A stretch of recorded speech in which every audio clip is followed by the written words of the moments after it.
नमस्कार दोस्तों, हाल चाल भोजपुरी में आप सभी का स्वागत है। दोस्तों, आज खेसारी लाल यादव जी एक बहुत बड़ा रिकॉर्ड बना दिए हैं। इंस्टाग्राम पर बहुत बड़ा रिकॉर्ड बना दिया है, जो कि इंस्टाग्राम का जो रील वीडियो होता है उसमें जो खेसारी लाल यादव जी का रिकॉर्ड है उसका स्क्रीनशॉट आप सभी को दिखाएंगे। वीडियो को लास्ट तक देखिएगा। आपको सबसे पहले हम बता दें डिटेल में, जो खेसारी लाल यादव जी का गाना आया था बंगलिनिया, उस गाने पर काफ़ी ज़्यादा लोग रील वीडियो बना चुके हैं। जो कि इंस्टाग्राम पर जो रील वीडियो होता है, शॉर्ट वीडियो, उस पर बहुत सारे लोगों ने रील वीडियो बना कर रखे हैं। आपको बता दें, अभी तक इस गाने पर 58,100 लोग वीडियो बना चुके हैं, रील वीडियो, जो कि आप लोग स्क्रीन पर देख सकते हैं।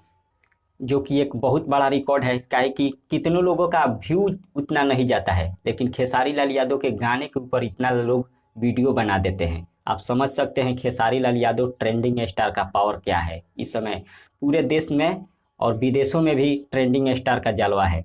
अब इसके बारे में आप सबका क्या राय है, कमेंट के जरिए हमें ज़रूर बताइएगा। मिलते हैं अगले वीडियो में। धन्यवाद।